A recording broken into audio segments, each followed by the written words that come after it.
أهلا بكم جميعا في هذا الشرح. دعونا نتحدث بصراحة. اليوم نحن نغوص في موضوع يشكل بالفعل تهديداً وجودياً لكل مهني في عالمنا المتسارع. صدقوني، لم تعد المهارات التقنية وحدها تكفي لضمان النجاح، بل أصبح ما نسميه العلامة التجارية الشخصية هو أداة البقاء الحقيقية. قواعد اللعبة في سوق العمل قد تغيرت تماماً يا أصدقاء، ومن لا يواكب هذا التغيير السريع سيتخلف عن الركب بلا شك. خارطة الطريق لليوم واضحة ومباشرة. سنبدأ بعصر المنافسة والذكاء الاصطناعي، ثم ننتقل لحقيقة العلامة التجارية الشخصية والركائز الثلاث لبنائها. بعد ذلك سنناقش تحديات التوسع والنمو، وأخيراً الاستعداد قبل وصول الفرصة. لننطلق فوراً. القسم الأول: عصر المنافسة والذكاء الاصطناعي. في الماضي كان يكفي أن تكون أمهر مهندس أو أبرع طبيب لتنجح وتتصدر. المعرفة التقنية كانت هي المعيار الوحيد. لكن حسناً، اليوم وفي ظل هذا السوق المزدحم، المهارة التقنية وحدها لم تعد تضمن أي تفوق. النجاح الآن يرتبط بمدى قدرتنا على التواصل وبناء صيت قوي يتجاوز حدود المهارة البحتة. الذكاء الاصطناعي لن يستبدل أحداً، بل من سيستبدله هو شخص يستخدم الذكاء الاصطناعي. هذه المقولة تلخص التهديد الحقيقي ببراعة. الذكاء الاصطناعي ليس هو العدو، بل هو قوة قادرة على مضاعفة كفاءة الإنسان ل20 ضعفاً. الخطر الفعلي هو ذلك المنافس الذي يتبنى هذه التكنولوجيا بذكاء ليسبقنا جميعاً بخطوات شاسعة. النقطة الحاسمة هنا: كيف ننجو؟ هناك مساران فقط للمستقبل. إما أن نعتمد بشكل مكثف على أدوات الذكاء الاصطناعي لتعزيز جودة وسرعة عملنا، أو نؤمن مسيرتنا المهنية ببناء علامة تجارية شخصية قوية جداً يصعب تهميشها. تخيلوا معي أي محترف يتجاهل هذين المسارين معاً يضع نفسه حرفياً تحت خطر الانسحاق التام أمام المنافسة الشرسة خلال السنوات القادمة. ننتقل الآن إلى القسم الثاني: حقيقة العلامة التجارية الشخصية.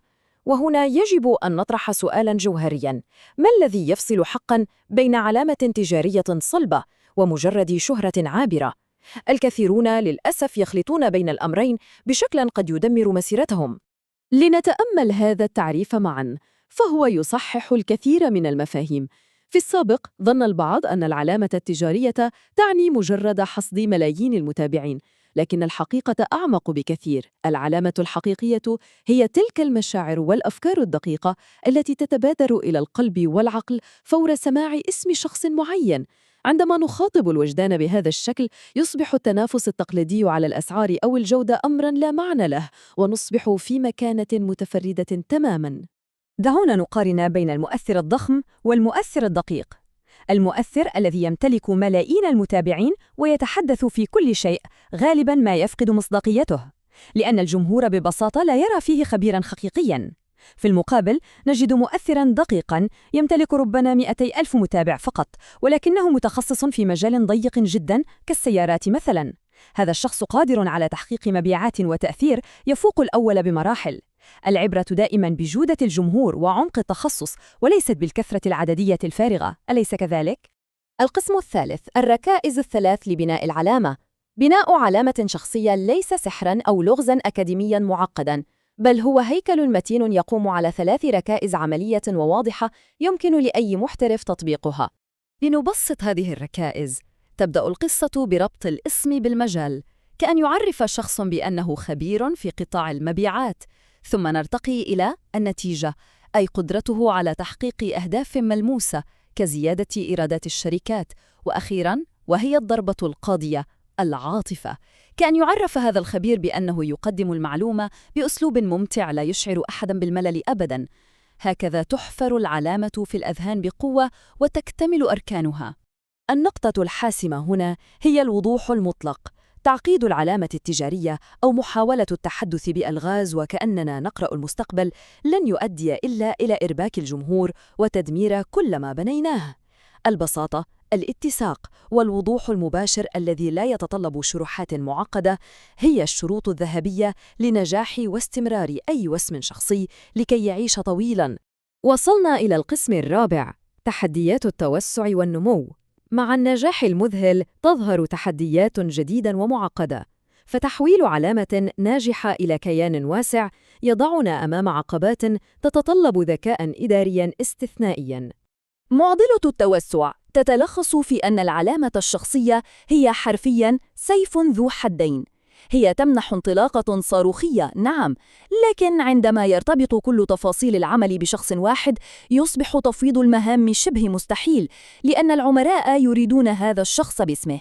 لهذا السبب نرى الكثير من الكيانات الذكية تلجأ لبناء علامة مؤسسية تعمل بروح وفكر المؤسس، لكنها لا تتوقف على حضوره اليومي. هذا ما يتيح للشركة التوسع بشكل لا نهائي ومريح. وللحفاظ على قوة العلامة عند تنويع الخدمات نلجأ لمبدأ باريتو الشهير. خذوا شركة عملاقة مثل مرسيدس كمثال، إنهم يخصصون 80% من تركيزهم وصورتهم الذهنية لسيارات السيدان الفاخرة كمنتج أساسي، و20% فقط للشاحنات كمنتج ثانوي. محاولة تقسيم الجهد بالتساوي بنسبة 50-50 بين مجالين مختلفين هي وصفة مضمونة لتشتيت الهوية وإضعاف مكانتنا في أذهان الناس. التركيز هو مفتاح السيطرة. القسم الخامس والأخير: الاستعداد قبل وصول الفرصة. هذا هو المحور الأهم على الإطلاق، والتوقيت الحرج لضمان استدامة أي مسيرة مهنية ناجحة. لنتحدث عن الحظ بواقعية. الحظ ليس صدفة عمياء، بل هو ببساطة تلك اللحظة الدقيقة التي يتقاطع فيها الاستعداد المسبق الجيد مع فرصة تلوح فجأة في الأفق. هذا التعريف ينسف تماماً الفكرة الكارثية القائلة بأن علينا الجلوس مكتوفي الأيدي وانتظار الفرصة لتأتي أولاً قبل أن نبدأ في إعداد أنفسنا. دعونا نتساءل بصراحة: ماذا يحدث حقاً إذا انتظرنا ظهور الفرصة قبل أن نبدأ بالاستعداد؟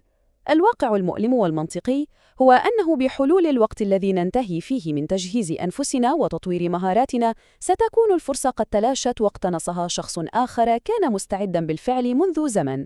إنه حقاً الجهد الضائع والندم المؤكد. لا تحفر البئر وأنت ظمآن. هذه الاستعارة العبقرية تختصر كل ما نتحدث عنه اليوم. الانتظار حتى تشتد الحاجة ويصبح البقاء مهدداً للبدء في اكتساب المهارات هو خطأ فادح ومكلف. من الضروري جداً أن نتحرك ونبني قدراتنا ونؤسس علامتنا التجارية القوية قبل أن نقع تحت ضغط صراع البقاء المرير. في الختام، الحفر تحت ضغط العطش والحاجة الماسة يجبرنا على قبول أي شيء للخلاص، حتى وإن كان خياراً سيئاً لا يليق بطموحاتنا. بينما الاستعداد المبكر وبناء قدرات وعلامة راسخة يمنحنا رفاهية الاختيار المطلقة والقدرة على توجيه مسارنا بثقة واقتدار. والسؤال الاستفزازي الذي أتركه لكم الآن: هل ستبدأون التحضير وبناء علامتكم اليوم لتتمتعوا بحرية الاختيار غداً، أم ستتركون المجال للواقع ليفرض خياراته القاسية؟ الجواب بأيديكم، وهو ما سيحدد ملامح المستقبل بأكمله.